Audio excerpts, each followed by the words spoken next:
Well, welcome to our second show, our Sunday night show of Shakespeare in the Park, brought to you by Shakespeare by the Sea.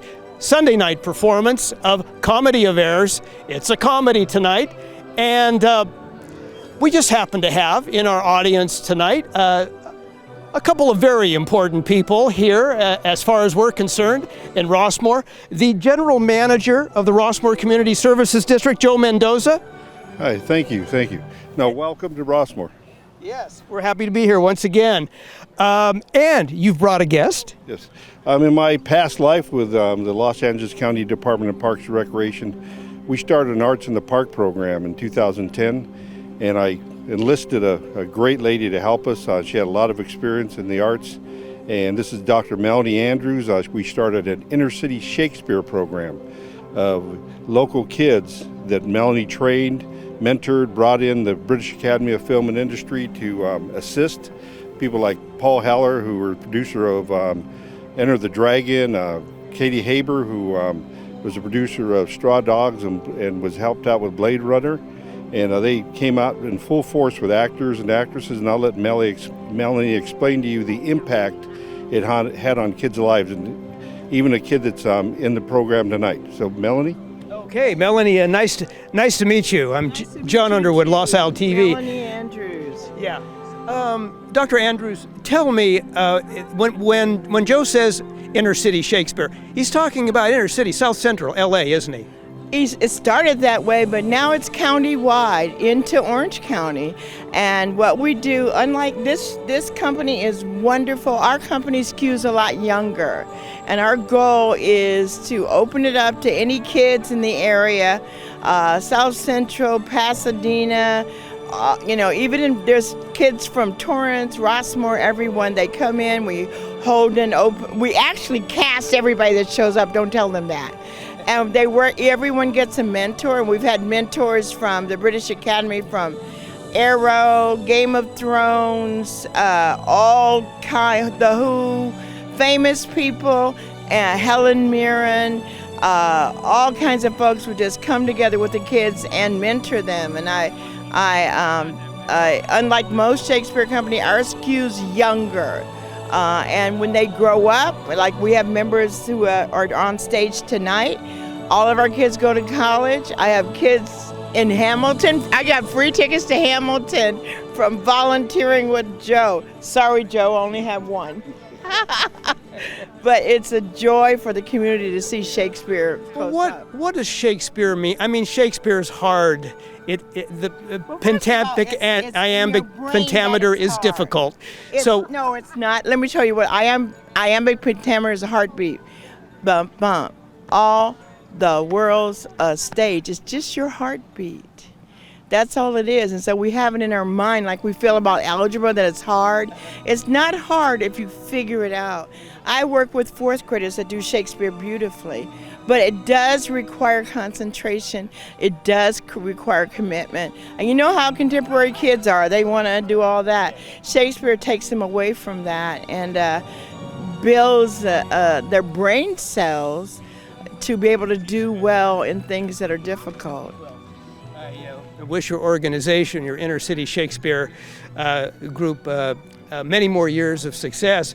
But speaking of building brain cells, I did a little synopsis of today's Comedy of Errors, and I got a little lost after the twins, when Aegean and his twins got lost. I got lost too. Yeah, and that's one of the real issues with Shakespeare. So often when we do Shakespeare with little kids, we use the Folgers edition that has a little narration in there. But basically it's two twins and their twin servants end up in the wrong place and the old guy is trying to find his family, and they all, by Shakespeare has all these little devices, end up in the same town, and by the end everyone is with everyone else. And so Shakespeare requires some thinking, but if you today you should figure it out. It's just a lot of it's on the director and what choices they make in costuming, and they do a good job. I've seen it before. They do a good job so the twins look like twins and all that. So I see. Really pay attention.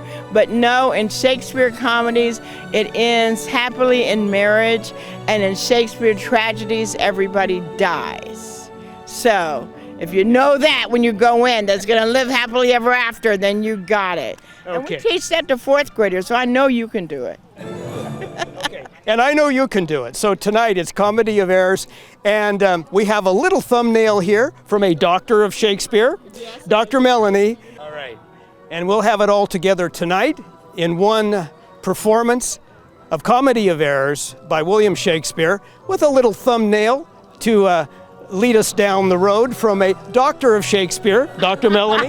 Thank you. And Joe Mendoza, RCSD, our general manager at RCSD. Twitter can understand it, so if you really pay attention, so can you. Okay, you're talking to them though, aren't you, right? Okay, yeah, you guys are smarter than fourth graders, aren't you?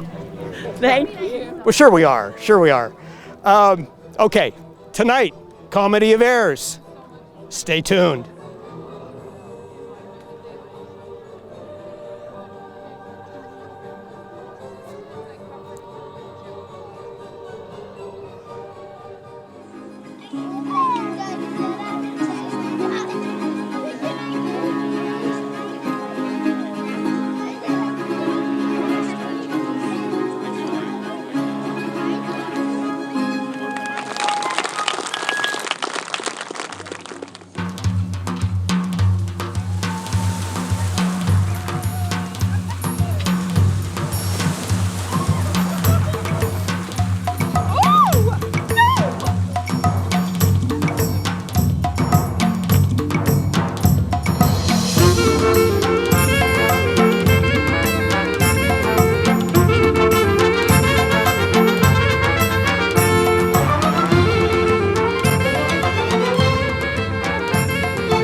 Accusing. I hereby arrest you in the name of the Duke.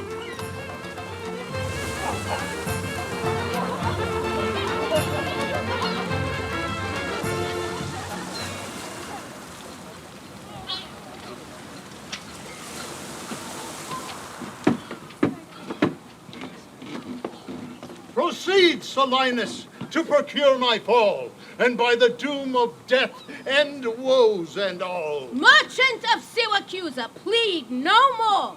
I am not partial to infringe our laws. The enmity and discord which of late sprung from the wankerous outrage of your duke to merchants, our well-dealing countrymen who, wanting guilders to redeem their lives, have sealed his heavy statutes with their bloods, removes all pity from our threatening looks. For since the mortal and intestine jars twixt thy seditious countrymen and us, it hath in solemn synod been decreed both by the Syracusans and ourselves to admit no traffic to our adverse towns. Nay more, if any born in Ephesus be seen at any Syracusan mart or fair, again, if any Syracusan born come to the bay at Ephesus, he dies. his goods confiscate to the Duke's dispose, unless, 1,000 marks be levied to quit the penalty and to ransom him, thy having valued at the highest weight would not exceed unto 100 marks. Therefore, by law, thou art condemned to die. Yet this my comfort, when your words are done, my woes end likewise with the evening sun. Well, Syracusan, say in brief the cause why thou departest from thy native home, and for what cause thou camest to Ephesus. A heavier task could not have been imposed.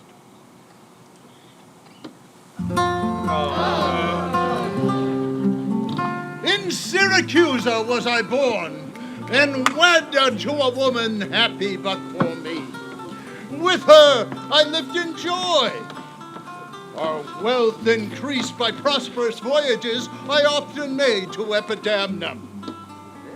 My spouse, from whom my absence was not 6 months old, had made provisions for her following me, and soon and safe arrived where I was. There, had she not been long, that she became the joyful mother of 2 goodly sons. Hey! And which was strange, the one so like the other as could not be distinguished but by name. That night, in that self-same inn, a meaner couple were delivered of such a burden. Twin boys, both alike.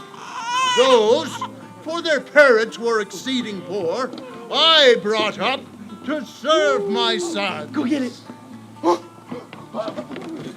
My wife, not meanly proud of 2 such boys, made daily motions of our home return. Unwilling, I agreed. Alas, too soon we came aboard.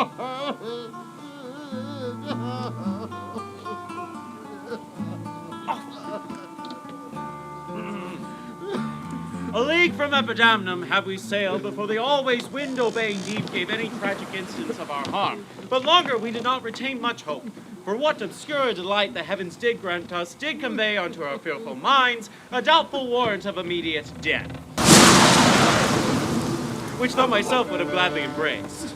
Yet my wife, weeping for what she saw must come, and the piteous plainings of the pretty babes, ignorant what to fear, forced me to seek delays for them and me. The sailors left the ship, then sinking right to us. My wife, who had been more careful for the latter born, had fashioned him to a small spare mast. To him one of the twin boys was bound, whilst I had been like heedful of the others. The children thus disposed of, my wife and I, fixing ourselves either end the mast, were carried towards Corinth, as we thought. The seas waxed calm, and we soon discovered 2 ships afar from making a main to us. Of Corinth, this. Of Epidaurus, that. Ere they came, Oh, say no more. Gather sequel why that came before. Nay, forward, old man, do not wake off so, for we may pity, though not pardon thee. Oh, had the gods done so. For ere the ships could meet by twice 5 leagues, we were encountered by a mighty rock, which, violently set upon, our friendly ship was splitted in the midst. Her part, poor soul, seeming burdened with the lesser weight but not the lesser woe, was carried with more speed before the wind. And in our sight those 3 were taken up by fishermen of Corinth, as we thought.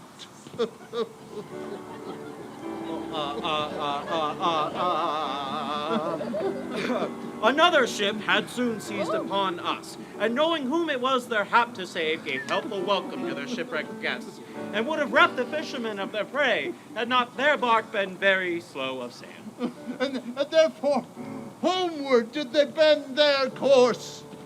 Thus have you heard me, severed from my bliss.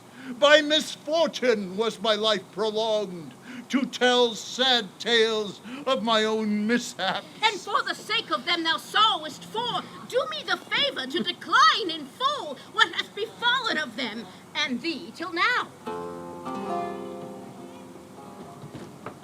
At 18 years, my youngest boy, and yet my eldest care, became inquisitive after his brother, and importuned me that his attendant, so his case was like, reft of his brother, but retained his name, might bear him company in the quest of him, whom, whilst I labored of a love to see, I hazard the loss of him I loved.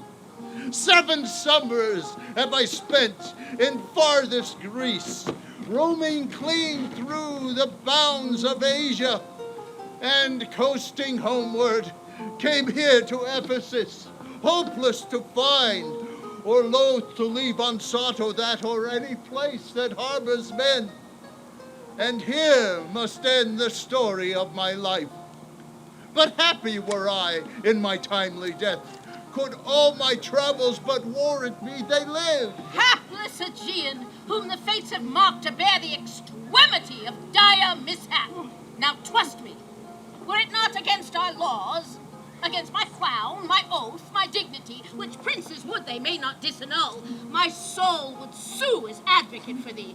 But though thou art adjudged to the death, and passed sentence may not be revoked, but to our honor's great disparagement, yet I will favor thee in what I can. Therefore, merchant, I'll limit thee this day to seek thy life by beneficial help.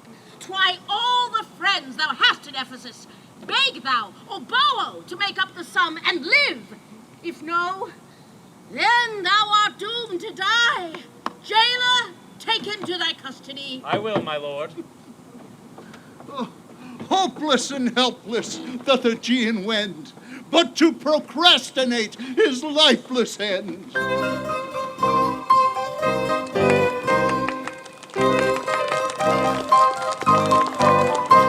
give out you all of it down, unless that your goods too soon be confiscated. This very day, a Syracusan merchant is apprehended for arrival here, and, not being able to buy out his own life, according to the statute of the town, dies, and the weary sun sets the west. Here, there is your money that I had to keep. Go, better to the centaur where we host, and stay there, Dromio, till I come to thee. Within this hour it will be dinner time. Till that I'll view the manners of the town, peruse the traders, gaze upon the buildings, and then return and sleep within mine inn, for with long travel I am stiff and weary. Get thee away! Many a man would take you at your word and go indeed, having so good a meed. A very trusty villain, sir. And very oft when I am dull with care and melancholy, lightens my humor with his merry jests. What, will you walk with me about the town and then go to my inn and dine with me? I am invited, sir, to certain merchants, of whom I hope to make much benefit. I crave your pardon. Soon, at 5 o'clock, please you, I will meet with you upon the mart, whereafter I will consort you till bedtime. My present business calls me from you now. Farewell till then. I will go lose myself and wander up and down to view the city. Sir, I commend you to your own content. He that commends me to my own content commends me to the thing I cannot get. I to the world am like a drop of water that in the ocean seeks another drop, who falling there to find his fellow forth, unseen, inquisitive, confounds himself. So I, to find a mother and a brother, in search of them, unhappy, lose myself. Here comes the almanac of my true date. What now? How chance thou art returned so soon? Returned so soon? Rather approached too late. The capon burns. The pig falls from the spit. The clock hath struck at 12 upon the bell. My mistress made it 1 upon my cheek. She is so hot because the meat is cold. The meat is cold because you've not come home. You've not come home because you have no stomach. You have no stomach, having broke your fast. But we, who know what is to fast and pray, are penitent for your default today. Stop in your wind, sir. Tell me this, I pray. Where have you left the money that I gave you? Oh,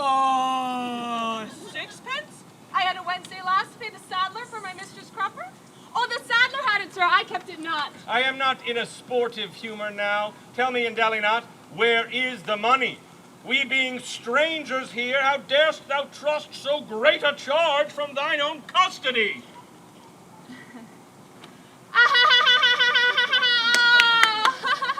I pray you, err as you sit at dinner. I, from my mistress, come to you in post. If I return, I shall be post indeed, for she will score your fault upon my pate. Come, Dromio, come, these jests are out of season. Reserve them till a merrier hour than this. Where is the gold I gave in charge to thee? To me, sir. You gave no gold to me. Come, answer, knave.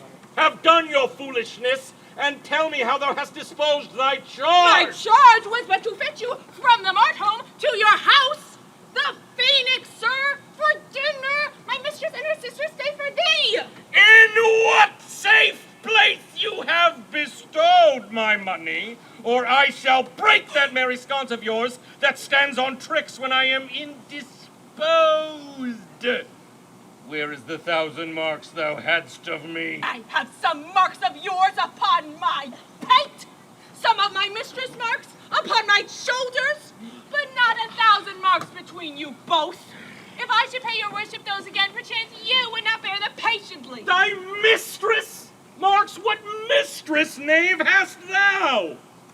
Your worship's wife, my mistress at the Phoenix, she that doth fast till you come home to dinner, and prays that you will hie you home to dinner.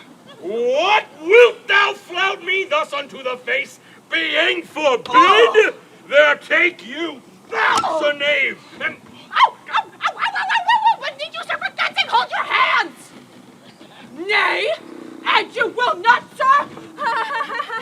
I'll take my heels. Upon my life, by some device or other, the villain is o'erwrought of all my money.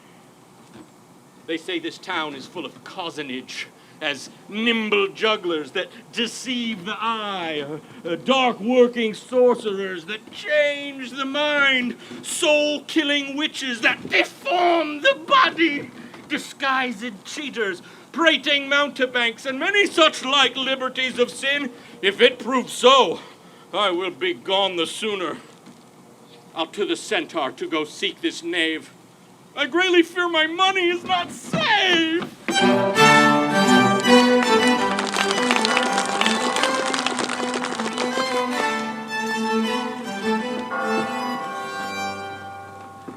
Neither my husband nor the knave returned, that in such haste I sent to seek his master. Sure, Luciana, it is 2:00. Perhaps a merchant hath invited him, and he's somewhere from the mart gone to dinner. Good sister, let us dine and never fret. Man is master to his liberty. Time is their master, and when they see time, they'll go or come. If so, be patient, sister. Why should their liberty than ours be more? Because their business still lies out a door. Look, when I serve him so, he takes it ill. Oh no, he is the bridle of your will. There is none but asses will be bridled so. Why, headstrong liberty is lashed with woe. There's nothing situate under heaven's eye that hath his bound in earth, in sea, in sky. The beasts, the fishes, the winged fowls are their male subjects and at their controls. Men, more divine, are masters of all these things. Masters to their females and to their lords. Then let your will attend on their accords. This servitude makes you to keep unwed. Not this, but troubles of the marriage bed. But were you wedded, you would bear some sway. Ere I learn love, I'll practice to obey. How? If your husband starts some other where. Till he comes home, I would forbear. Thou patience unmoved. No marvel though she pause. They can be meek that have no other cause. A wretched soul, bruised with adversity, we bid be quiet when we hear it cry. But were we burdened with like weight of pain, as much or more would we ourselves complain? So thou that hast no unkind mate to grieve thee with, urging helpless patience wouldst relieve me. But if thou live to see like right bereft, this fool-begged patience in thee will be left. Well, I will marry one day, but to try. Ah, look, your man is here. Now your husband is nigh. Say, is your tardy master now at hand? Nay, he's in two hands with me, and that my 2 ears can witness. Say, didst thou speak with him? Knowest thou his mind? Aye, he told his mind upon mine ear. It's true, his hand, I scarce could understand it. Well, spake he so doubtfully thou couldst not feel his meaning? Nay, he struck so plainly that I could too well feel his blows, and was also doubtfully that I could scarce understand them. But say, I prithee, is he coming home? It seems he hath great care to please his wife. Why, mistress, sure my master is horn mad. Horn mad, thou villain! I mean not cuckold mad, but surely he is stark mad. When I desired him to come home to dinner, he asked me for 1,000 marks in gold. 'Tis dinner time, quoth I. My gold, quoth he. Your meat doth burn, quoth I. My gold, quoth he. Will you come home, quoth I. My gold, quoth he. Where's the 1,000 marks I gave thee, villain? The pig, quoth I, is burned. My gold, quoth he. My mistress, sir, quoth I. Hang up thy mistress. I know not thy mistress. Out on thy mistress! Quoth who? Quoth my master. I know, quoth he, no house, no wife, no mistress, so that my errand due unto my tongue, I thank him. I bear home upon my shoulders. For in conclusion, he did beat me there. Go back, thou knave, and fetch him home! Go back again and be no beaten home, for God's sake, send some other messenger! Back, knave, or I will Break thy painted cross! I will bless that cross with other beating. Between you I shall have a holy head. hence, prating peasant, fetch thy master home! Am I so round with you, as you with me, that like a football you do spurn me thus? You spurn me hence, and he will spurn me hither. If I lest in this service, you must case me in leather. Ah, ha, ha. Okay, Fie, sister, how impatience loureth in your face. His company must do his minions grace, whilst I at home starve for a merry look. Hath only age the alluring beauty took from my poor cheek? Well, then he hath wasted it. What ruins are in me that can be found by him not ruined? Well, that he is the ground of my defeatures. My decayed fair, a sunny look of his would soon repair, but too unruly dear, he breaks the pail and feeds from home. Poor I am but his stale. This is self-harming jealousy. Beat it hence. Unfeeling fools can with such wrongs dispense. I know his eye doth homage otherwhere, or else what lets it but he would be here. Sister, you know he promised me a chain. With that alone would he detain, so he would keep fair quarter with his bed. Since that my beauty cannot please his eye, I will weep what's left away, and weeping die. How many fond fools serve that jealousy?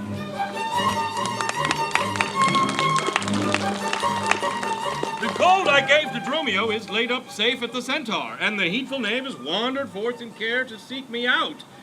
By computation and my host's report, I could not speak with Dromio since at first I sent him from the mart. See, here he comes. How now, sir, is your merry humor altered? As you love jests, so jest with me again.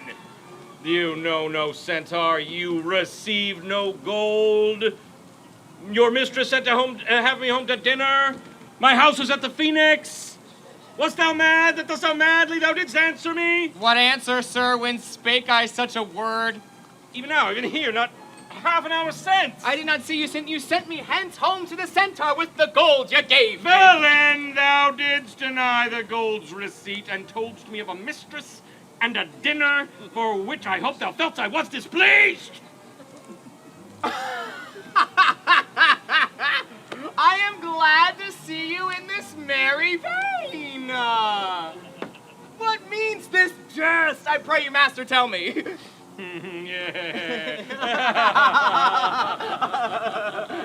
Thinkst thou I jest? Dost thou jeer and flout me in the teeth? Hold, take thou that! And that!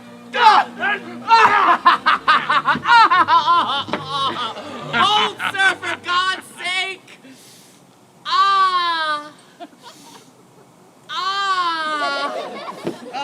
Now your jest is earnest. Upon what bargain do you give it me? Because that I familiarly sometimes do use you for my fool and chat with you, your sauciness will jest upon my love and make a common of my serious hours. If you will jest with me, know my aspect, and fashion your demeanor to my looks, or I will beat this method in your sconce. Oh, sconce call you it. So you would leave battering, I had rather have it ahead. And you use these blows long, I must get a sconce for my head and ensconce it, too, or else I shall seek my wit in my shoulders. But I pray, sir, why am I beaten?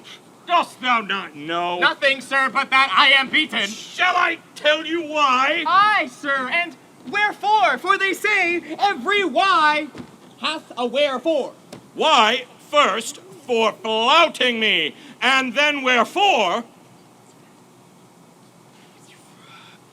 What, for urging it to me a second time? Oh, was there ever any man thus beaten out of season, when in the why and the wherefore is neither rhyme nor reason? Well, sir, I thank you. Thank me, sir, for what?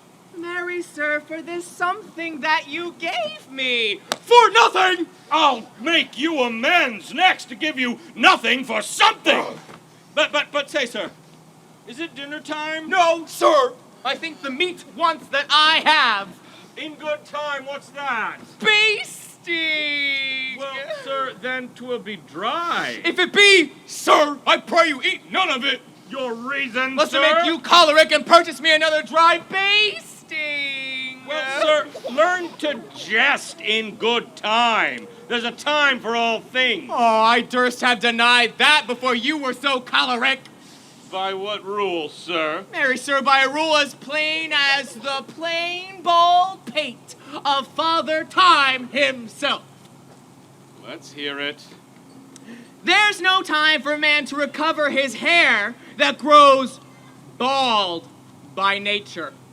Why is time such a miser of hair, being as it is so plentiful an excrement? Because it is a blessing that he bestows on beasts. And when he has scant in men in hair, he hath given them in wit.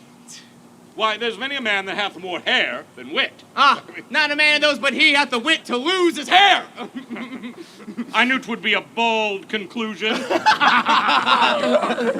Oh, but soft, who wafts us yonder? Oh, I, Antipholus, look strange and frown. Some other mistress hath thy sweet aspects? I am not Adriana, nor thy wife. But time was once when thou unurged wouldst vow that never words were music to thine ear, that never object pleasing in thine eye, that never touch well welcome to thy hand, that never meat sweet savored in thy taste, unless I spake or looked or touched or carved to thee. How comes it now, my husband? Oh, how comes it that thou art thus estranged from thyself?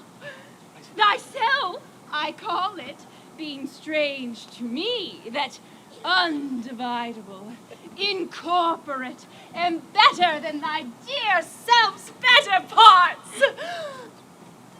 Oh, do not tear away thyself from me. For know, my love, as easy mayest thou fall a drop of water in the breaking gulf, and take unmingled that same drop again, without addition or diminishing, as take from me thyself, and not me too. I am possessed with an adulterate blot. My blood is mingled with the crimes of lust. For if wit you be one and thou play false, I do digest the poison of thy flesh, being strumpeted by thy contagion. Keep, then, fair league and truce with thy true bed. I live unstained, thou undishonored. Lead thou to me, fair dame. I know thee not. In Ephesus I am but 2 hours old, as strange unto your town as to your talk, who every word by all my wit being scanned, want wit in all one word to understand. Fie, brother, how the world has changed with you. When were you wont to use my sister thus? She sent for you to dinner by Dromio. By Dromio? By me? By thee, and this thou didst return from him, that he did buffet thee, and in his blows denied my house for his, me for his wife. Did you converse, sir, with this gentlewoman? What is the drift and course of your compact? I never saw her till this time. Villain, thou liest, for even her very words didst thou deliver to me on the mart. I never spake with her in all my life. How can she thus then call us by our names? Unless it be by inspiration. How ill agrees it to counterfeit thus grossly with your knave, abetting him to thwart me in my mood. Yep. Be it my wrong that you are from me exempt. But wrong not that wrong with a more contempt. To me she speaks, she moves me for her theme. What, was I married to her in a dream? Or sleep I now and think I hear all this? What error drives our eyes and ears amiss? Until I know this sure uncertainty, I'll entertain the offered fallacy. Dromio, go bid the servants spread for dinner. Oh, for my beads! I cross me for a sinner. This is the fairyland. Oh, spite of spites. We talk with goblins, owls, and sprites. If we obey them not, this will ensue. They'll suck our breath or pinch us black and blue. Why pratest thou to thyself and answerest not?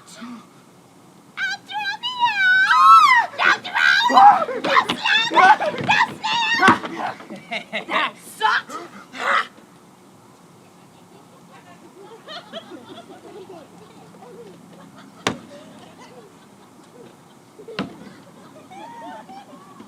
I am transformed, master, am I not? I think thou art in mind, and so am I. Nay, both in mind and in my shape? Thou hast thine own form. No, I am an ape! And thou art changed to aught, 'tis to an ass. 'Tis true, she rides me and I long for grass.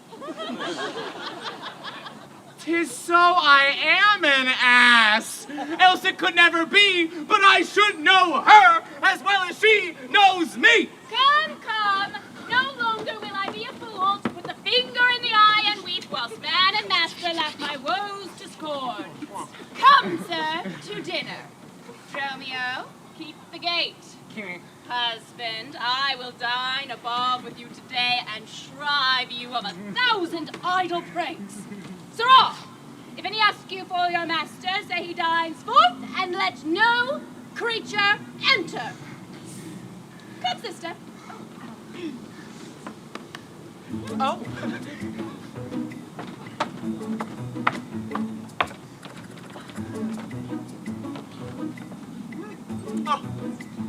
Romeo, play the porter well.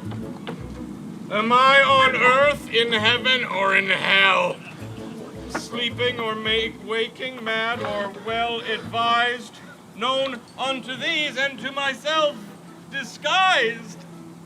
I'll say as they say, and persevere so, and in this mist at all adventures go. Master, shall I be porter at the gate? I, lest none enter, lest I break your pace. Come, Antipholus, we dine too late.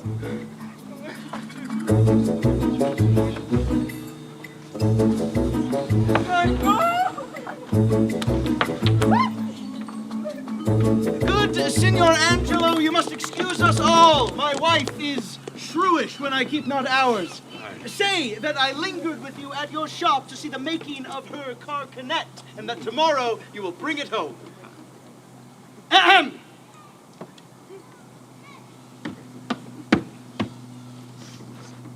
But here's a villain that would face me down. He met me on the mart, and that I beat him, and charged him with 1,000 marks in gold, and that I did deny my wife and house. Thou, drunkard, thou, what didst thou mean by this? Say what you will, sir, but I know what I know. That you beat me at the mart. I have your hand to show. If the skin were parchment and the blows you gave were ink, your own handwriting would tell you what I think. I think thou art an ass. Marry, so it doth appear by the wrongs I suffer and the blows I bear. I should kick being kicked, and being at that pass you would keep from my heels, and beware of an ass. You're sad, Signor Balthazar. Pray God our cheer may answer my good will and your good welcome here. I hold your dainties cheap, sir, and you're welcome, dear. Oh, Signor Balthazar, either at flesh or fish, a table full of welcome makes scarce one dainty dish. Good meat, sir, is common that every churl affords. And welcome more common, for that's nothing but words. Small cheer and great welcome makes a merry feast. Aye, to a miserly host and a more sparing guest.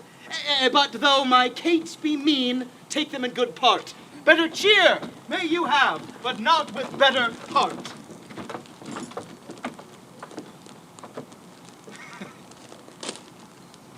But soft, my door is locked. Go, bid them let us in.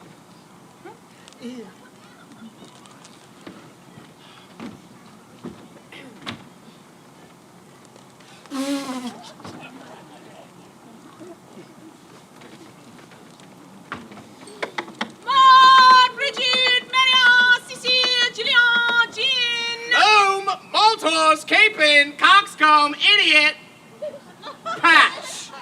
Either get thee from the door or sit down at the hatch. What? Dost thou conjure for wenches that thou callst for such door when one is one too many?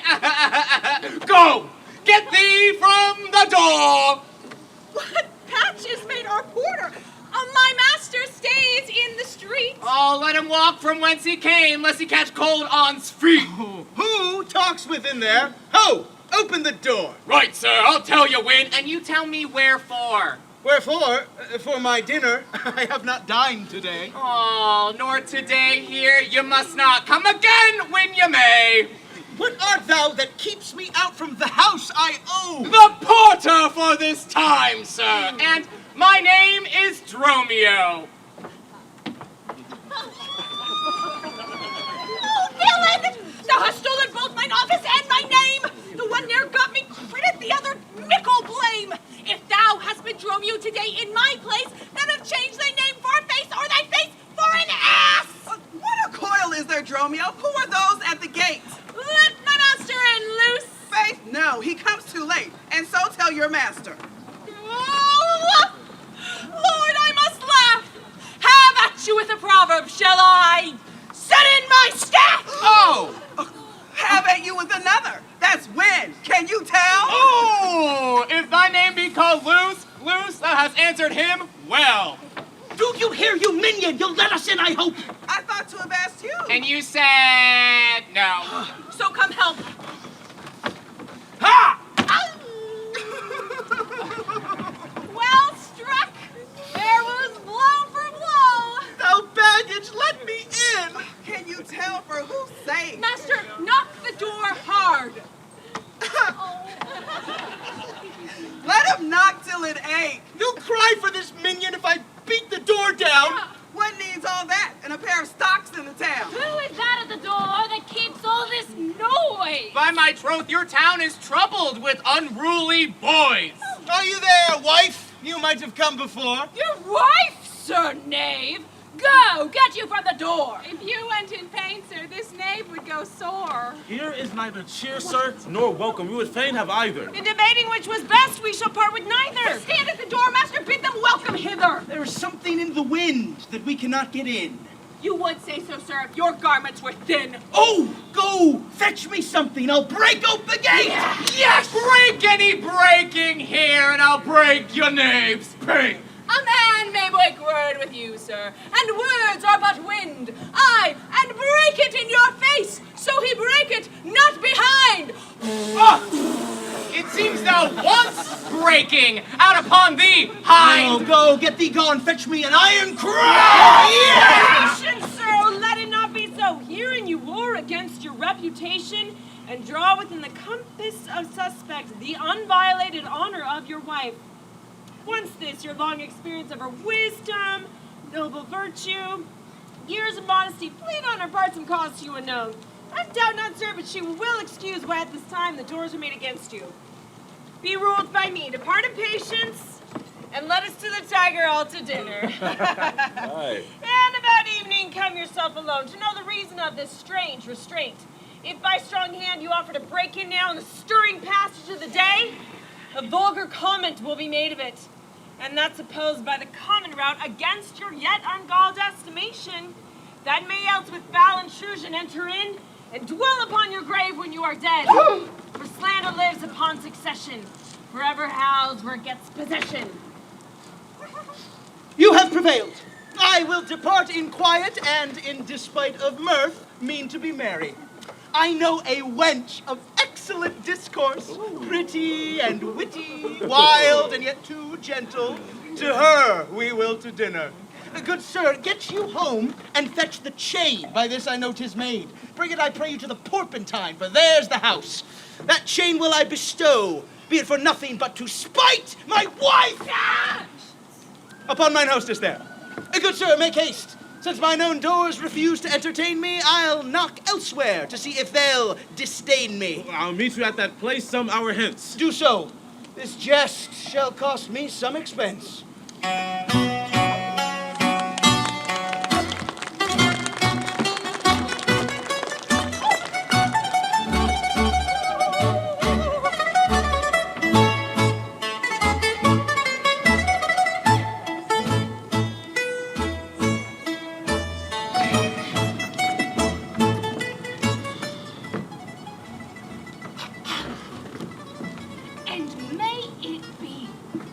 That you have quite forgot a husband's office?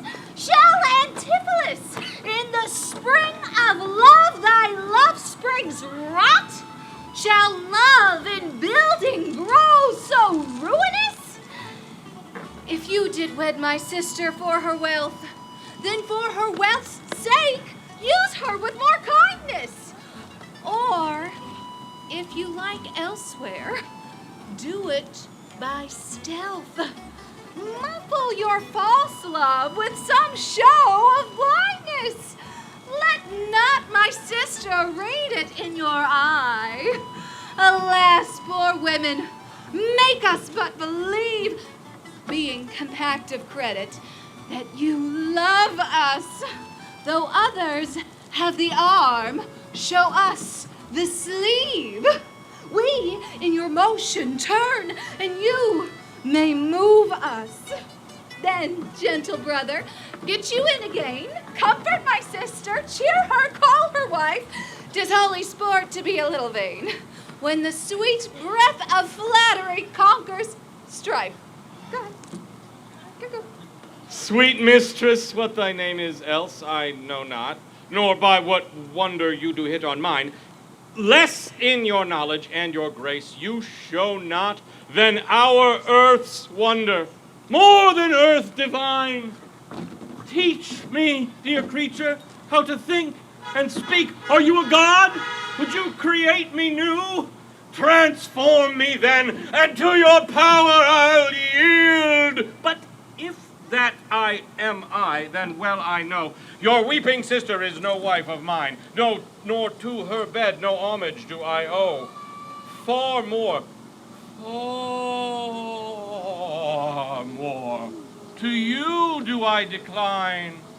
Oh, train me not, sweet mermaid, with thy note, to drown me in thy sister's flood of tears. Sing, siren, for thyself, and I will dote.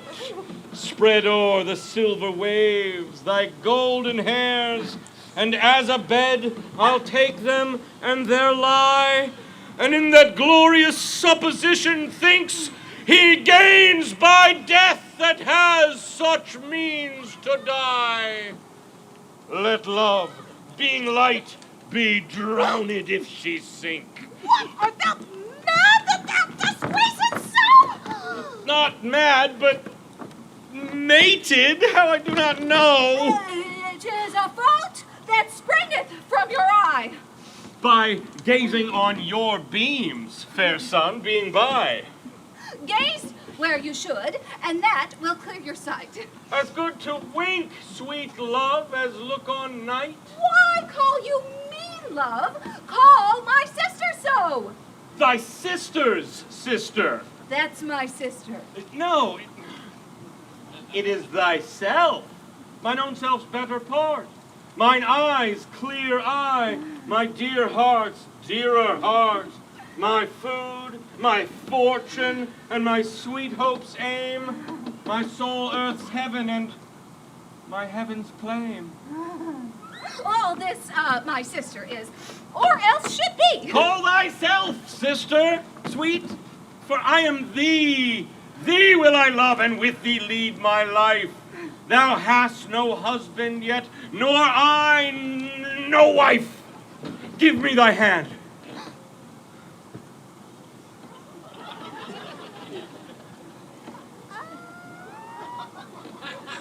Oh, soft air, hold you still. I shall fetch my sister to get her goodwill.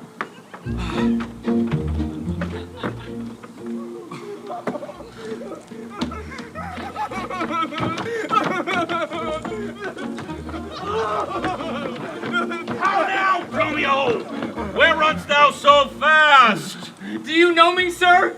Am I Dromio? Am I your man? Am I myself? Oh, Dromio, you are my man, you are thyself. I am an ass. I am a woman's man, and besides myself. What woman's man? How beside thyself? Marry, sir, besides myself, I am due to a woman. One that claims me. One that haunts me. One that will have me. What claim lays she to thee? Marry, sir, such claim as you would lay to your horse, and she would have me as a beast. Not that I, being a beast, she would have me, but that she, being a very beastly creature, lays claim to me. What is she? A very reverent body. I, such a one as a man may not speak of without he say, ooh, Sir Reverence. I have but lean luck in the match, and yet she is a wondrous fat marriage. How dost thou mean fat marriage? Marry, sir, she's the kitchen wench, and all grease. I know not what use to put her to, but to make a lamp of her and run from her by her own light. I warrant her rags and the tallow in them could burn a Poland winter. If she lives till doomsday, she'll burn a week longer than the whole world. What complexion is she of? Oh, swart like my shoe, but her face, nothing hath so clean kept. For why? She sweats. A man may go over shoes in the grime of it. Ooh. Well, that's a fault that water will bear. No, sir. 'Tis in grain, Noah's flood could not do it. What's her name? Nell, sir. But her name and 3/4. That's an L and 3/4 could not measure her from hip to hip. No longer from head to foot, then from hip to hip. She is spherical.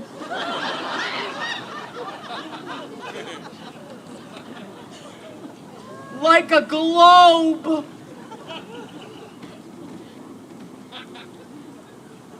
I could find out countries in her. In what part of her body stands Ireland? Mary, sir, in her buttocks. I found it out by the bogs. Where's Scotland? Mary, in the Baroness, hard in the palm of the hand. Where France? In her forehead, armed and reverted, making war against her heir. Where England? I looked for the chalky cliffs but could find no whiteness in them. But I guess it stood in her chin by the salt room that ran between France and it. Where stood Belgium? The Netherlands? Oh, sir, I did not look so low.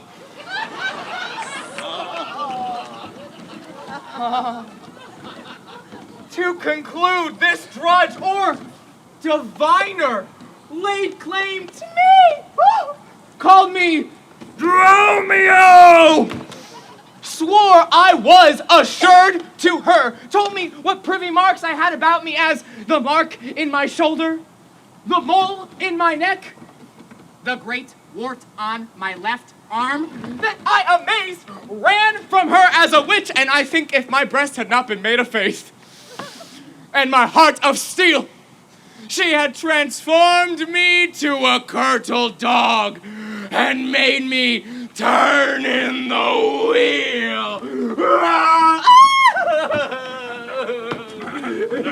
Go, hie thee presently post to the road, and if the wind blows any way from shore, I will not harbor in this town tonight.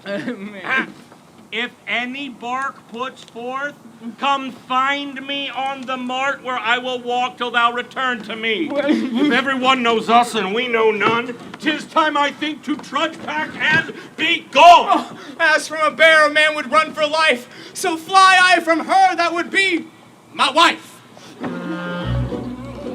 There's none but witches to inhabit here, and therefore 'tis high time that I were hence. She that doth call me husband, in my soul doth for a wife abhor, but her fair sister, oh, possessed of such a gentle, sovereign grace, of such enchanting presence and discourse, have almost made me guilty to self-wrong. But lest myself betray myself, I'll stop mine ears against the mermaid's song. Master Antipholus! Aye, that's my name. I know it well, sir. Lo, here is the chain. I thought to obtain you at the porpentine. The chain unfinished made me stay thus long. What is your will that I should do with this? What please yourself, sir. I have made it for you. For me, sir, I bespoke it not. Not once nor twice, but 20 times you have. Go home with it and please your wife withal. And soon at supper time, I'll visit you and then receive my money for the chain. Pray, sir, receive your money now, for fear you ne'er see chain nor money more. You are a merry man, sir. Fare you well.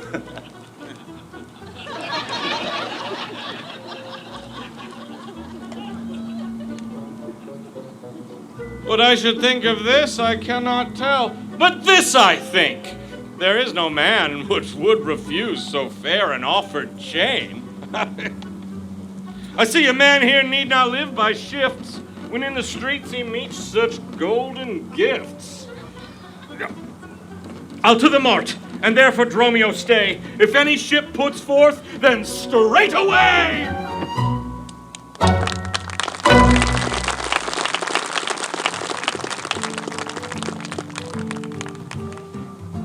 We will now take a short intermission.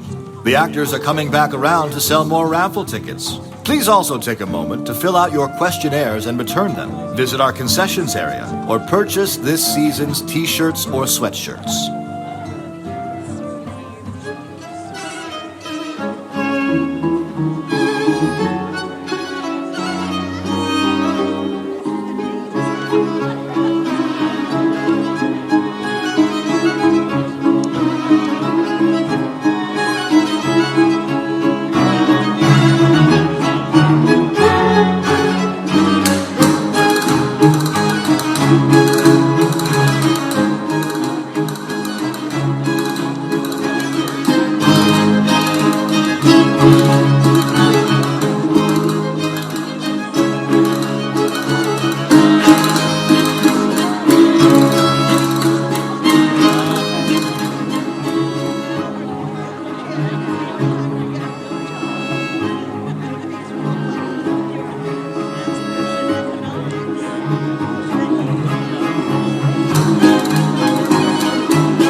Intermission has concluded. Please take your seats. The show will begin momentarily.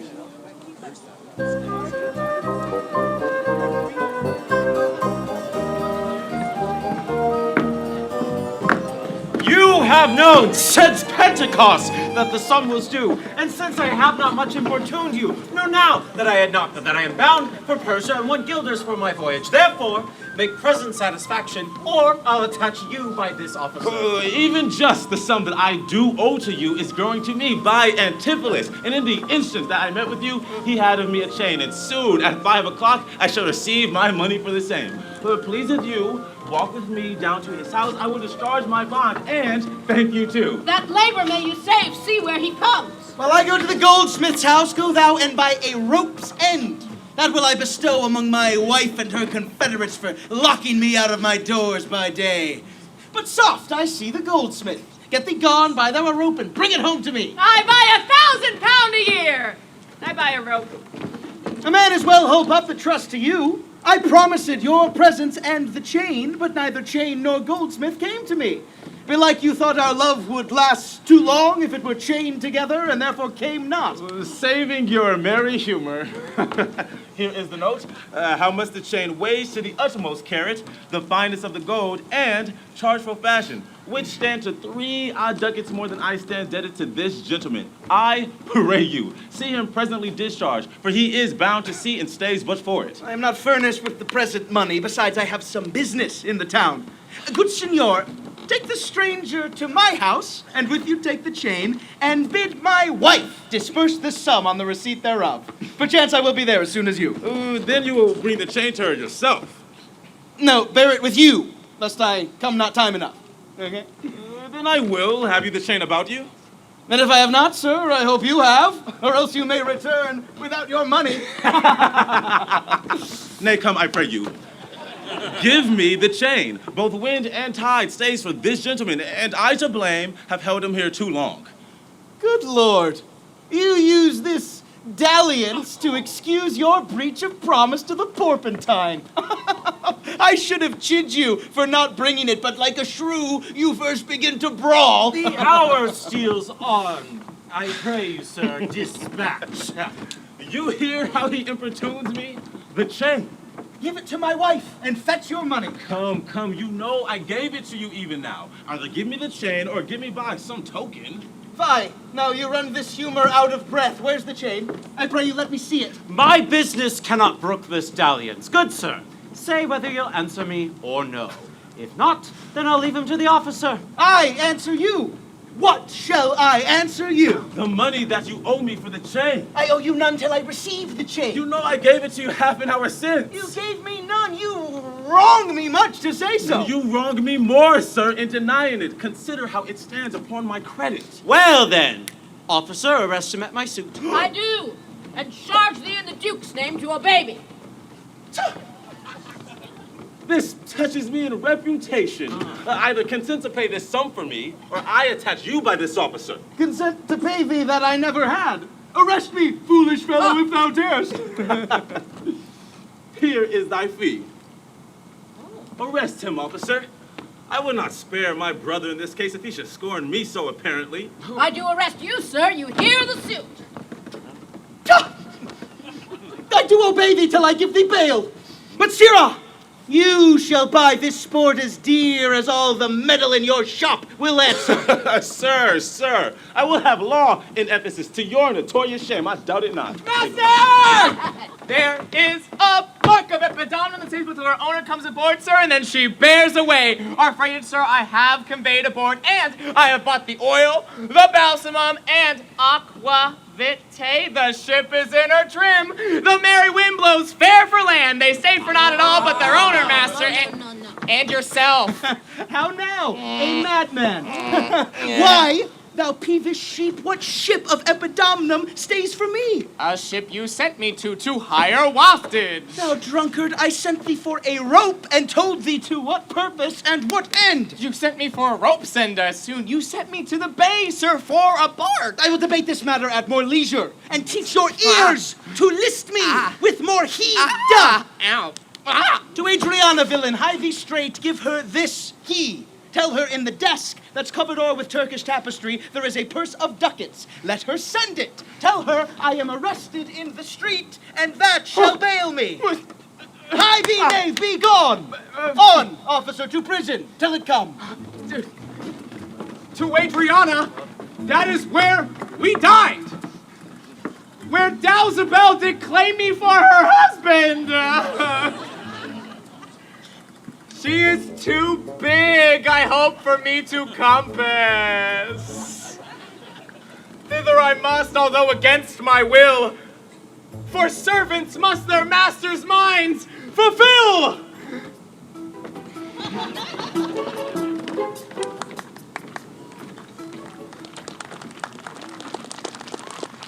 Oh, Luciana, did he tempt thee so? Mightest thou perceive obscurely in his eye that he did plead in earnest? Yea or no? Looked he or red, or pale, or sad, or merrily? What observation madest thou in this case of his heart's meteors tilting in his face? First, he denied that you had in him no right. He meant he did me none, the more my spite. Then swore he were a stranger here. Well, true he swore, though yet forsworn he were. Then pleaded I for you. And what said he? The love I begged for you, he begged of me. With what persuasion did he tempt thy love? With words that in an honest suit might move First he did praise my beauty, then my speech.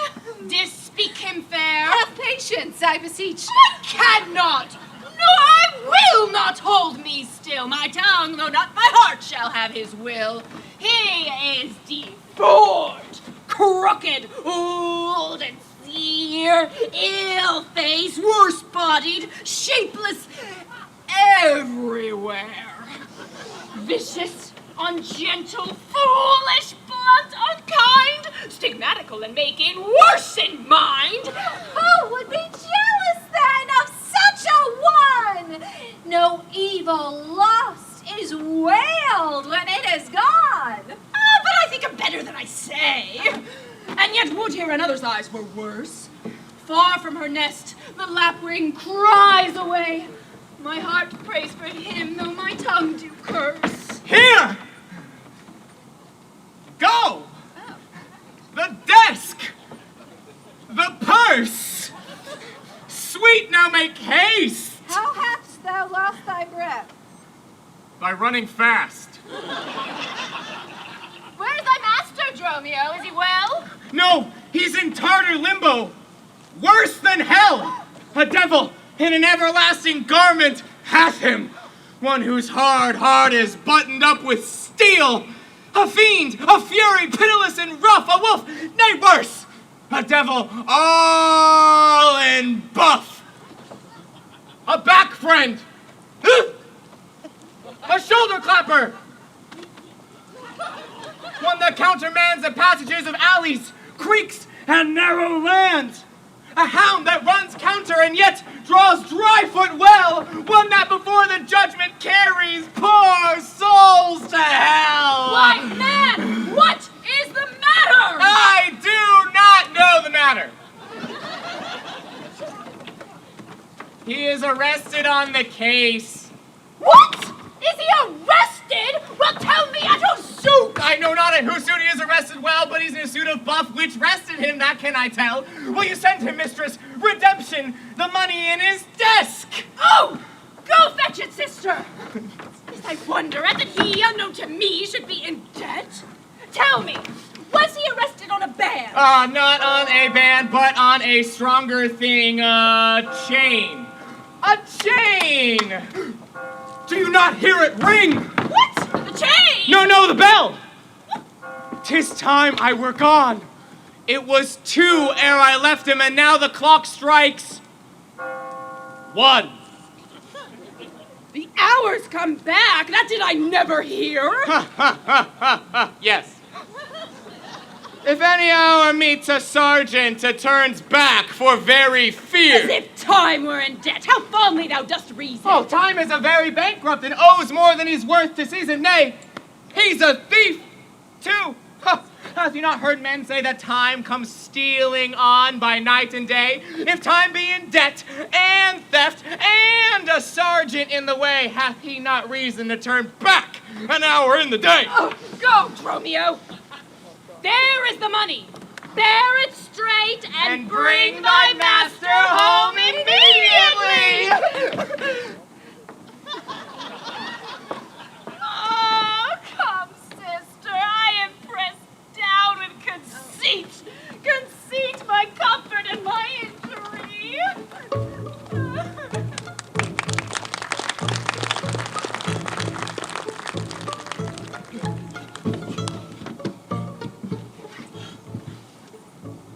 There's not a man I meet but doth salute me as if I were their well-acquainted friend. And every one doth call me by my name. Some tender money to me. Some invite me. Some others give me thanks for kindnesses. Some offer me commodities to buy. Even now a tailor called me in his shop and showed me silks that he had bought for me. And then withal took measure of my body. Sure, these are but imaginary wiles, and Lapland sorcerers inhabit here. Master! Oh. Here's the gold you send me.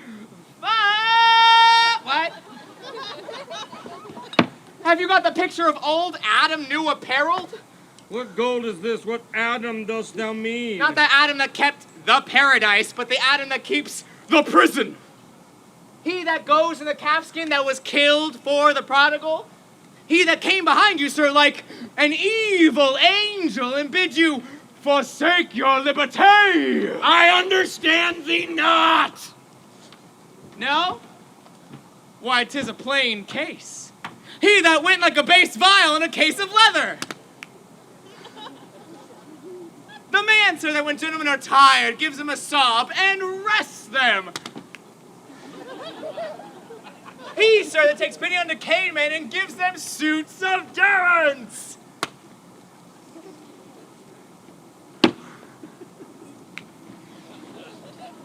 What, mean'st thou an officer? I, sir, the sergeant of the band. He that brings any man to answer that breaks his band. One that thinks a man always going to bed and says, God give you good rest. Well, sir, there rest in your foolery. Is there any ship puts forth? May we be gone!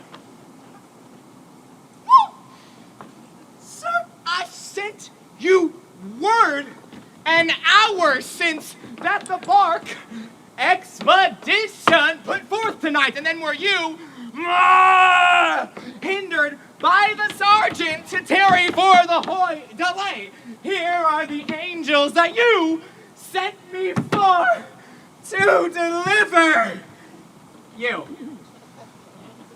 Fellow is distract, and so am I. And here we wander in illusions. Some blessed power deliver us from hence. Well met, Master Antipholus. I see, so you found the goldsmith now. Is that the chain you promised me today? Satan, avoid, I charge thee. Tempt me not. Is this Mistress Satan? It is the devil. Hey, she is worse. She is the devil's dam. Come not near her. You found and you are marvelous, Mary, sir. Will you go with me? We'll mend our dinner here. Master, if you do, expect spoon me or bespeak a long spoon. Why, Romeo? Mary, he must have a long spoon that must eat with the devil. Avoid then, fiend. What tell'st thou me of supping? Thou art, as are you all, a sorcerer! I conjure thee to leave me and be gone! Give me the ring of mine you had at dinner, or for my diamond, the chain you promised, and I'll be gone, sir, and not trouble you. Some devils ask but the paring of one's nail. A rush, a hair, a drop of blood, a pin, a nut, a cherry stone, but she, covetous, would ask for a chain, Master Be Wise. And if you give it her, the devil will shake her chain and fright us with it. I pray you, sir, my ring, or else the chain. I hope you do not mean to cheat me so. Avaunt, thou witch! Come, Romeo, let us go. Oh, fly pride, says the peacock mistress, that you know. Now, out of doubt, Antipholus is mad. That's when he never so demean himself. A ring he hath of mine with 40 ducats, and for the same, he promised me a chain. Both one and other he denies me now. The reason I gather he's mad, besides his present instance of his rage, it's a mad tale he told today at dinner of his own doors being shut against his entrance. Be like his wife, acquainted with his fits, on purpose shut the doors against his way. My way now to hie home to his house and tell his wife that being a lunatic, he rushed into my house and took perforce my ring away.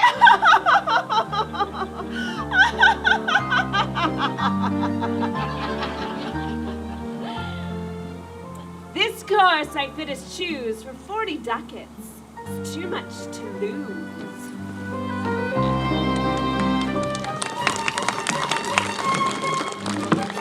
Fear me not, man, I will not break away. I'll give thee, ere I leave thee, so much money to warrant thee as I am rested for. My wife is in a wayward mood today, and will not lightly trust the messenger that I should be attached in Ephesus. I tell you, 'twill sound harshly in her ears. Ah, here comes my man. I think he brings the money. How now, sir? Have you that I sent you for? Here's that I warrant you will pay them all! But where's the money? Why, sir, I gave the money for the rope! 500 ducats, villain, for a rope! I'll serve you, sir, 500 at the rate.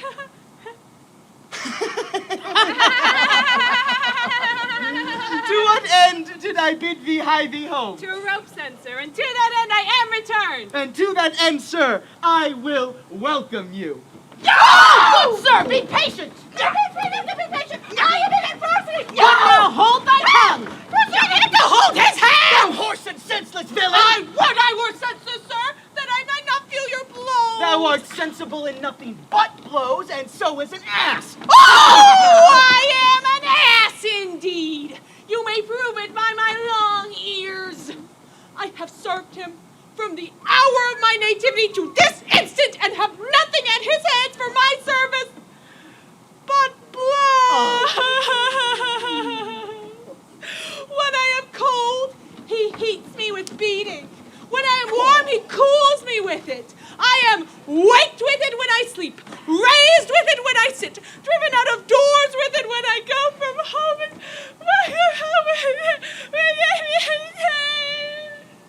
I bear it on my shoulders as a beggar won her bread, and I think when he hath lamed me, I will beg with it from door to door. Come, go along. Oh, my wife is coming yonder. Oh, mistress, repeat chafing and respect your end, or rather the prophecy, like the parrot, beware the rope's end. Wilt thou still talk?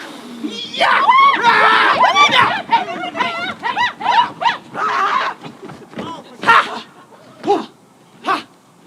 Yeah!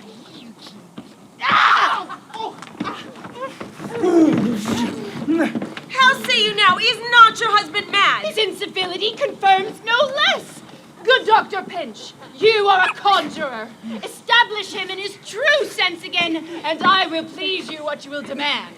Ah, me, how fiery and sharp he looks! Mark how he trembles in his ecstasy. Give me your hand and let me feel your pulse. There's my hand to let it feel your ear. I charge thee, Satan, housed within this man, to yield possession to my holy prayers, and to thy state of darkness hie thee straight. I charge thee by all the saints in heaven. Peace, doting wizard, peace, I am not mad. Oh, that thou wert not, poor distressed soul! You, minion you, are these your customers? Did this companion with the saffron face revel and feasted at my house today, whilst upon me the guilty doors were locked and I denied to enter to my house? Oh, husband! God doth know you dined at home. Where would you had remained until this time, free from these slanders and this open shame? Dined at home. Thou, villain, what sayst thou? Oh, sorry. Sir, soothsay, you did not dine at home. Were not my doors locked up and I shut out? Your doors were locked up and you shut out. Did not she herself revile me there? She herself reviled you there. Did not her kitchen maid rail, taunt, and scorn me? The kitchen vestal scorned you. And did not I enraged depart from thence? In verity you did. My bones bear witness that since I felt the vigor of his rage. It's good to soothe him in these contraries. It is no shame. The fellow finds his bane. In yielding to him humours well his frenzy. Oh. Thou hast suborned the goldsmith to arrest me. Alas, I sent you money to redeem you by Dromio, who came in haste for it. Money by me? Heart and goodwill you might but surely master, not a rag of money. Went'st thou not to her for a purse of ducats? He came to me and I delivered it. And I witnessed with her that she did. God and the rope maker bear me witness that I was sent for nothing but a rope. Mistress, both man and master are possessed. Oh. I know it by their pale and deadly looks. They must be bound and laid in some dark room. Say, wherefore didst thou lock me forth today? And why dost thou deny the bag of gold? I did not, gentle husband, lock thee forth. And I, gentle master, received no gold, but I confess we were locked out. Oh, dissembling villain, thou speaks false in both. Dissembling harlot, thou art false in all, and art confederate with a damned pack to make a loathsome, abject scorn of me. But with these nails, I'll pluck out those false eyes that would behold in me this shameful sport.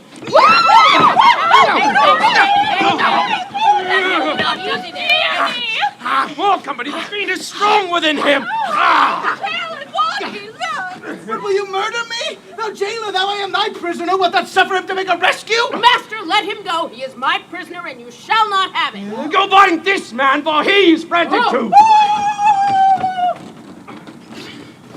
What wilt thou do, thou peevish officer? How thou delight to see a wretched man do outrage and displeasure to himself? He is my prisoner. If I let him go, the debt he owes will be required of me. I will discharge thee ere I go from thee.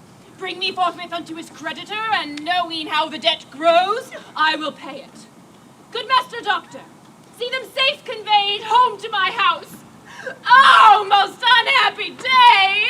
Oh, most unhappy strumpet! Master, I am entered here in bond for thee. Out on thee, villain! Wherefore dost thou mad me? Will you be banned for nothing? Be mad, good master! Cry, the devil! Oh, God help poor souls! How idly they talk! Go, bear them hence! Sister, go you with me! Romeo! Hop! Hop! Say now! Hop! Hop, hop, hop, hop, hop, hop, hop, hop, hop! Hop! Hop! Say...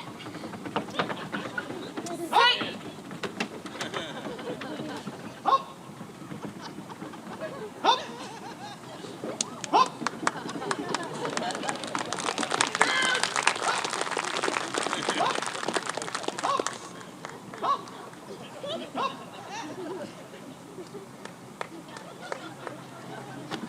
Say now, whose suit is he arrested at? One Angelo, a goldsmith. Do you know him? I know the man. What is the sum he owes? 200 ducats. Say, how grows it due? Due for a chain your husband had of him. Oh, he did bespeak a chain for me, but had it not. When as your husband, all enraged today, came to my house and took away my ring. The ring I saw upon his finger now. Straight after I did meet him with the chain. That may be so, but I did never see it. Come, jailer, bring me where the goldsmith is. I long to know the truth here of it, Lord.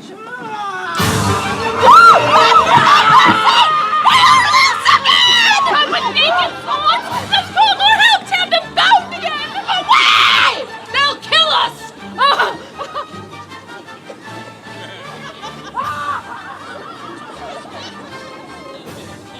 I see these witches are afraid of swords. She that would be your wife now ran from you. Come to the centaur to go fetch our stuff from thence, along that we were safe and sound aboard. Faith, stay here this night. They will surely do us no harm. You saw they speak us fair, give us gold. Methinks they are such a gentle nation that, But for the mountain of mad flesh that claims marriage of me, I could find in my heart to stay here still and turn witch. I will not stay tonight for all the town. Therefore, away! Fetch our stuff from hence.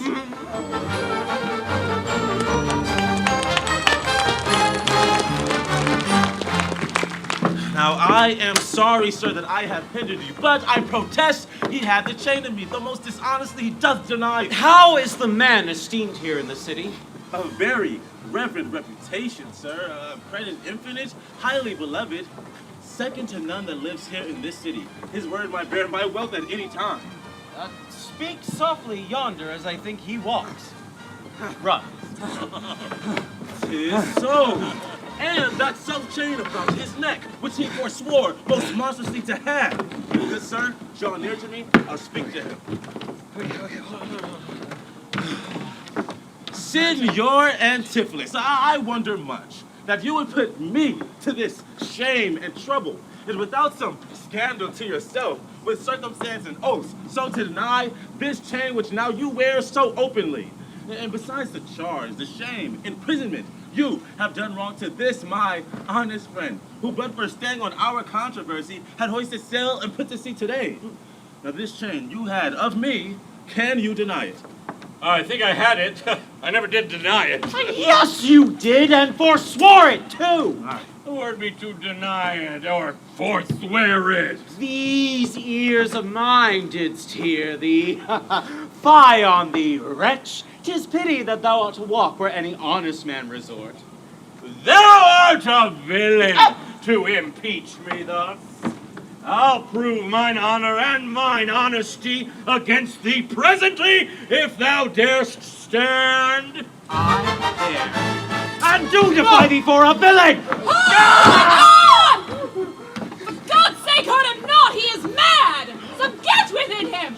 Take his sword away! Bind Dromio to it! Bear them to my house! Oh, run, master, run! For God's sake, take a house! Oh, this is some priory inn, or we are spoiled! No.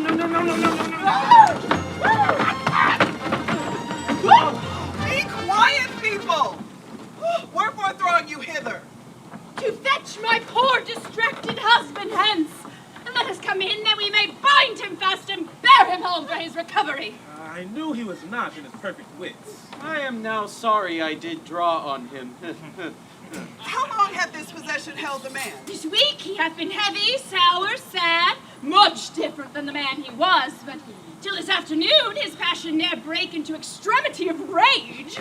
Hath he not lost much wealth by wreck of sea? Buried some dear friend?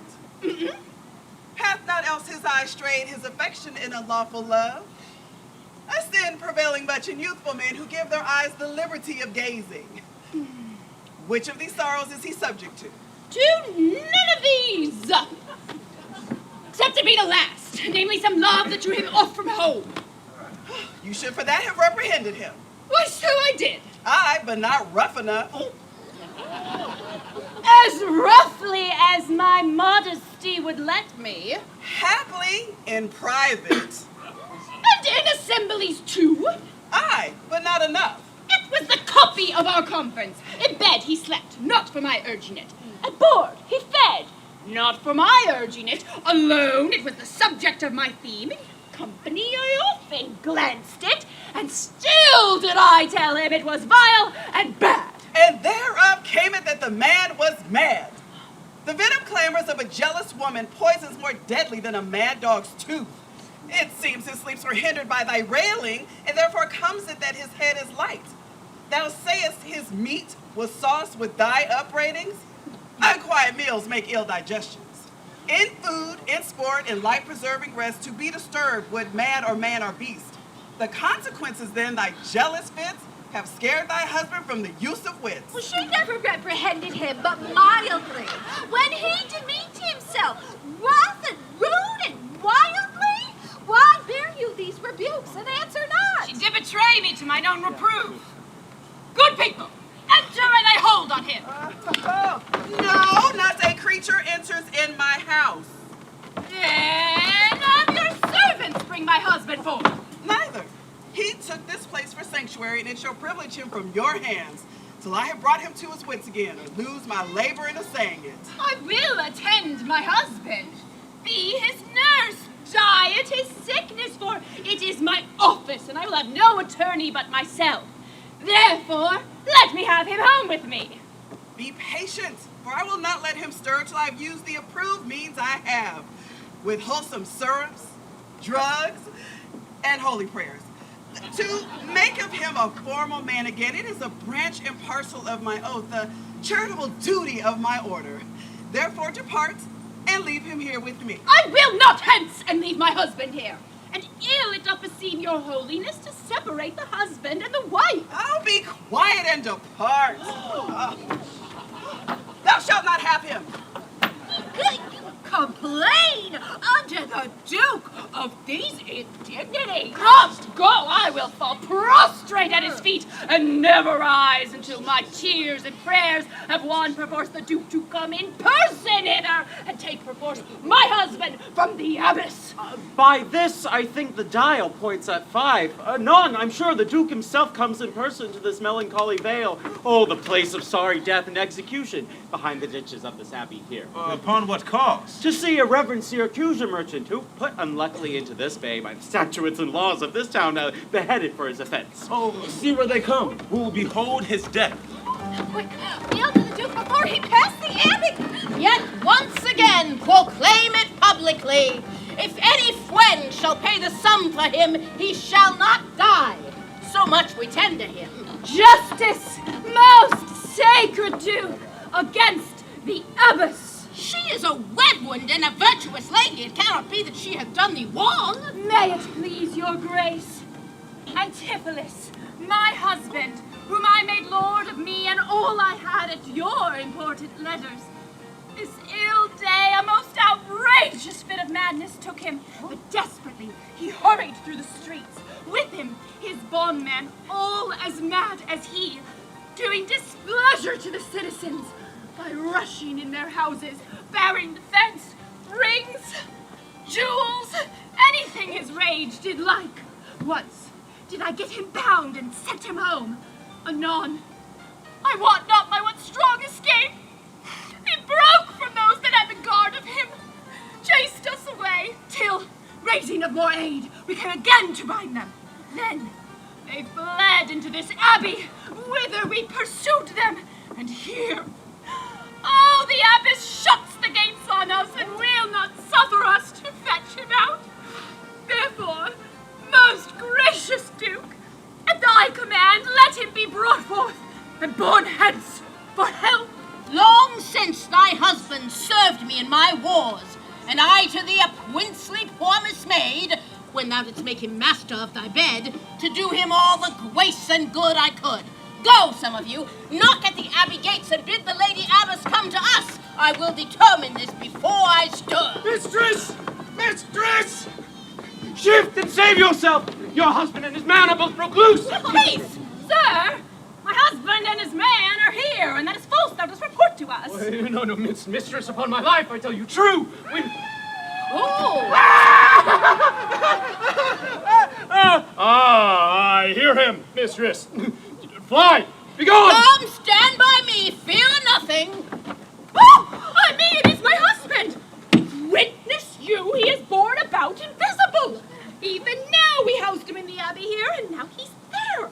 Past thought of human reason. Justice, most gracious Duke, oh, grant me justice, even for the service that long since I did thee, when I bestrid thee in the wars, and took deep scars to save thy life, even for the blood that then I lost for thee, now grant me justice. Unless the fear of death doth make me dote, I see my son Antipholus and Dromio. Justice, sweet prince, against that woman there.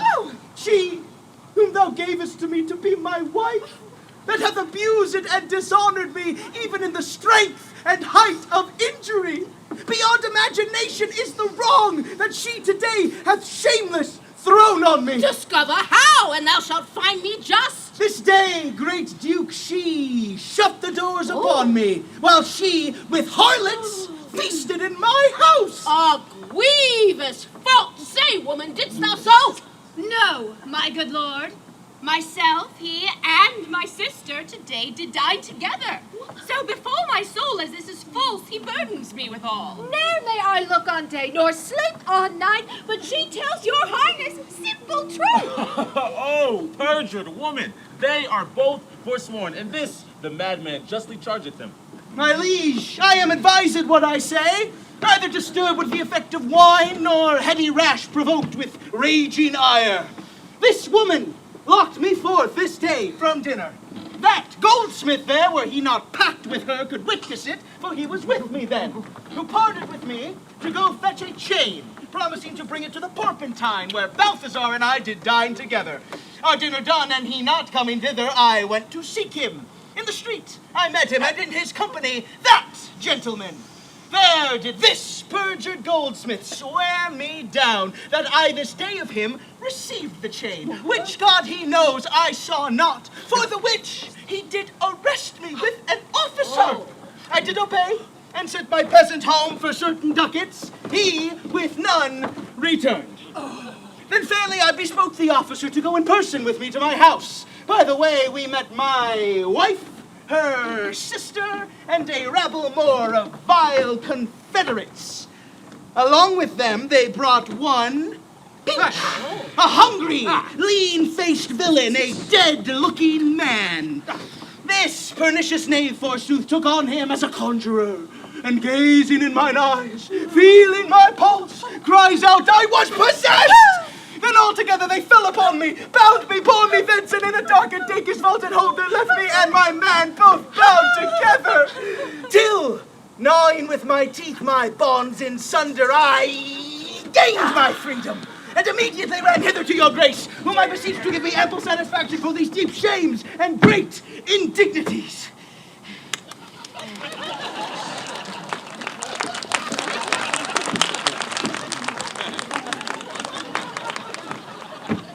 My lord, in truth, thus far I witnessed with him that he dined not at home, but was locked out. But had he such a chain of thee or no? He had, my lord, and when he ran in here, these people saw that chain about his neck. Besides, I will be sworn, I heard him confess that he had the chain of him, after he first forswore it on the march, and thereupon I drew my sword on you, and you fled into these abbey walls, from whence I think you are come by miracle. I never came within these abbey walls, nor never didst thou draw thy sword on me. I never saw the chain, so help me heaven, and this is false, you burden me withal. Why, what an intricate intrigue is this? I think you all have drunk of Circe's cup. If here you housed him, here he would have been. If he were mad, he wouldn't plead so boldly. You say he dined at home. The goldsmith here denies that saying. Siwa, what say you? Sir, he dined with her at the Barpentine! He did, and from my finger snatched that ring. 'Tis true, my liege, this ring I had of her. Saw'st thou him enter at the abbey here? As sure, my liege, as I do see your grace. This is most strange. Go, call the abbess hither. I think you all are mated, or stark mad. Most mighty Duke, vouchsafe me speak a word. Happily I see a friend who may save my life and pay the sum that may deliver me. Speak freely, Syracusan, what thou wilt.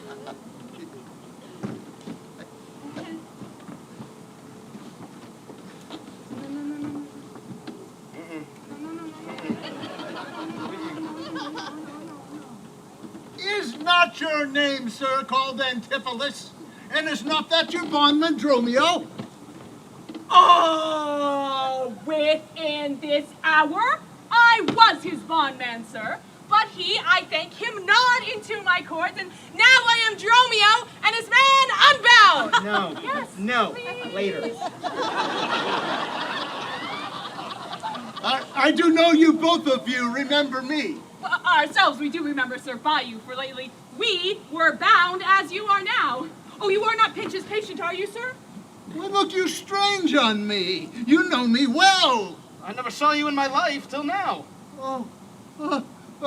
Grief hath changed me since you saw me last. But tell me yet, dost thou not know my voice? Neither. Dromio, nor thou? No, sir, nor I. I know that best! Yes, but I am sure that I do not, and whatsoever man denies, you are now bound to believe him. Oh. I didn't write it.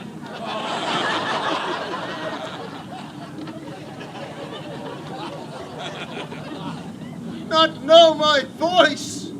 Oh, time's extremity, hast thou so cracked and splitted my poor tongue in 7 short years, that here my only son knows not my feeble key of untuned cares? Tell me, thou art my son Antipholus? I never saw my father in my life. But 7 years since in Syracuse, boy, thou knowest we parted. Duke, and all that know me in the city can witness with me that it is not so. I ne'er saw Syracuse in my life. I tell thee, Syracusan, 20 years have I been patron to Antipholus. During that time he ne'er saw Syracuse. I see thy age and danger makes thee dote. Most mighty Duke, behold, a man much wrong.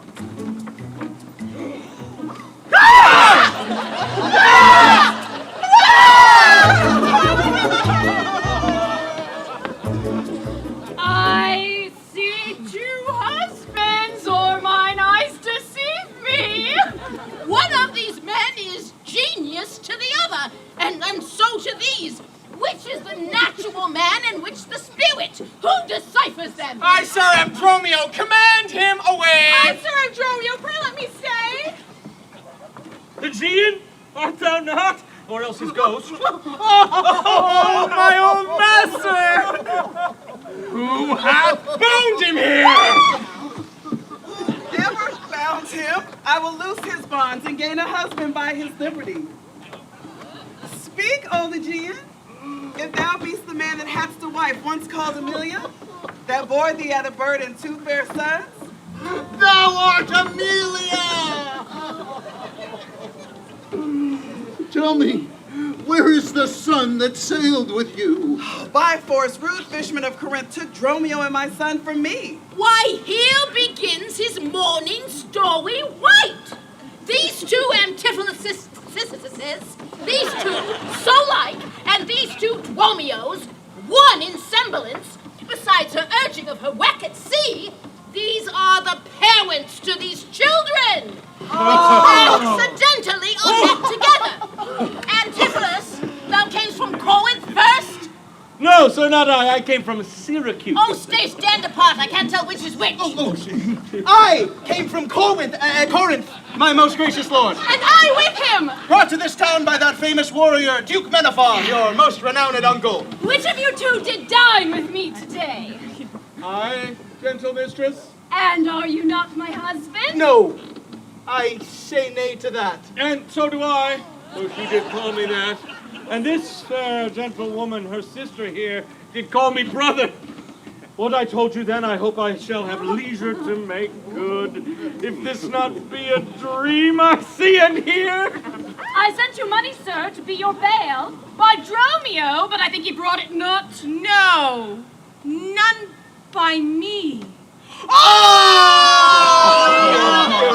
purse of ducats I received from you, and Dromio, my man, did bring them me. I see we still did meet each other's man, and I was ta'en for him, and he for me, and thereupon these arrows. These ducats pawn I for my father here. It shall not need thy father half his life. Master, shall I fetch your stuff from shipboard? What? Dromio! What stuff of mine hast thou embarked? Your good fit lay in host, sir, in the centaur! He speaks to me. I am your master, Romeo. Okay, that's fine. Go with me. Look to that and nod. Embrace your brother there. Rejoice with him.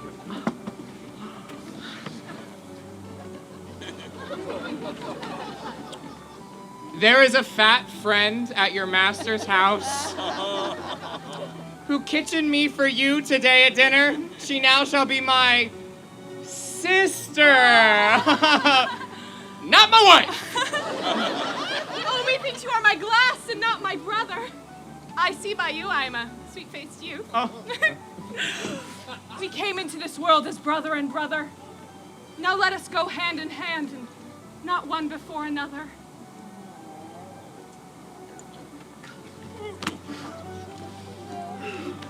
Renowned Duke, vouchsafe to take the pains and go with us into the abbey here, and hear in large discourse all our fortunes, and all that are gathered in this place by this recognized one day's error have suffered wrong.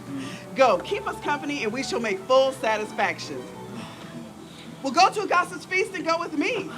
After so long grief, such festivity. With all my heart, I'll spit this feast.